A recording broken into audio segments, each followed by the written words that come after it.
Hey guys, Friction Pen, and today we've got a review of the Lego Batman board game, set number 50003. Instructions right here. This board game is one of the last ones. Obviously, the Lego board game line has been discontinued, and this was one of the last board games that were made. And I don't believe this one was released in the US. I know, at least from the Lego store, it was only out for about a month and a half.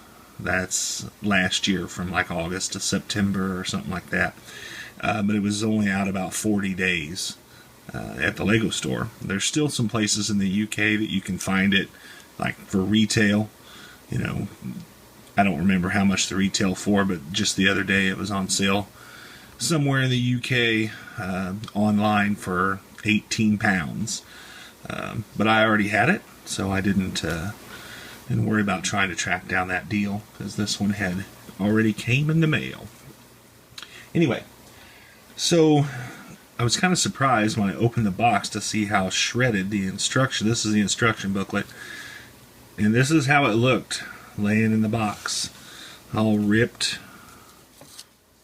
and smashed up, and it was sitting flat on the bottom, and these plates were sitting on top of it. So I don't know if there had to be some snags or something in there for them to slide around and mash it up like that. But the seals were intact, all the pieces were here, so I'm sure the box wasn't opened. Just one of those things. Kind of looks like the instructions from when I was a kid. Well loved. Anyway, on to the actual set itself. And one of the biggest reasons that I got this set was for the micro figures. And I don't have a whole lot of micro figures, but these, obviously superheroes being my favorite line, I had to have these. So that's why I got the set. It's a little bit too long for my camera, so let me show you this. This is the instruction booklet on how to play the game. And if you have ever played a Lego game before, sometimes the most challenging part of the Lego game is trying to interpret the instructions on how to play it. Basically, the goal is the bad guys are trying to rob the museum, and you have to find out which bad guy it is and chase him down. And whoever catches the bad guy first wins. So let's take a look at what we've got on the board. We've got, slide it down here, we've got the bat symbol right here. Just pop that off, maybe. So we've got the bat symbol. Pretty cool little build. It does spin. Woohoo! It doesn't really, that was me, it doesn't really do that when you spin it. I made that. But it is pretty cool. I thought it was pretty neat. I like the black and the yellow. That's a pretty neat color combination for me. So stick that back on there. So we've got a couple of little buildings here. Some water. A little stream. And here's our museum. And I can't pop that one off because it's actually on there pretty good. But there's a gym inside the museum. And that's what our bad guys over here at the Funhouse. This one I can take off. That's what they're after. So we've got the usual suspects here. We've got Riddler, Joker, Mr. Freeze, and Two-Face. And I thought that was a pretty neat little funhouse there, a little hideout. Like the color combination, using the traditional colors, and it just kind of looks neat. I'm not that skilled at these little smaller buildings, so I can definitely respect people that can make something that nice on a small scale. Alright, so we got our bad guys, we got a place we're robbing, we got our bat symbol, it's flying up in the air, and then let's take a look at the good guys. Pop this off over here.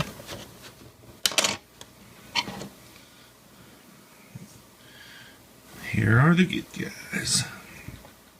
Alright, we got Batman, Robin, Nightwing, and Batgirl. And this is the first appearance of Batgirl, although she'll be in a new set coming out in March, but with the Joker Steamroller set. So microfigures really don't count if you're, let's say, a minifigure collector per se, but I really liked them, so I'm going to add these to my display cabinet with my other DC figs in the future, and that's where they'll reside.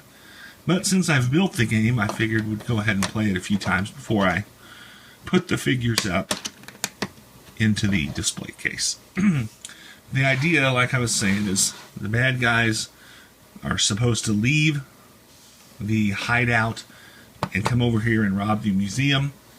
The good guys are supposed to figure out who's robbing the museum, and the way you do that is when you land on a certain square, which is a police station square, and I haven't played it yet. I just read through the instructions real quick so I could give you an idea.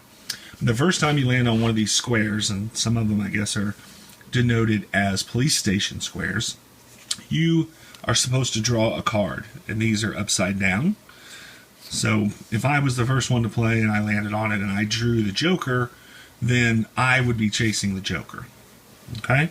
Then the next person who drew whichever one they got, and it's each of our 4 villains here. Okay? Then that's the person that they would be chasing. Alright. So you have your dice. And when you roll the dice, if you roll this one, the bad guys get to move 1 square. And if you roll these, you get to move a square for your good guy. If you roll this one, you get to choose from the bat equipment. Oh yeah. So, you get the trusty bat equipment. Here's one of them, the boomerang. You can use that apparently to do some special moves, or some, maybe move an extra square or what have you. The other one is the bat car. Nice little mini build here. I always thought that car looked funny because it's like a dragster shape. Whatever you call those things, and then they take off down the track. Not a big race fan, but I think they're drag racers. Anyway, that's what it always reminded me of, those funny cars.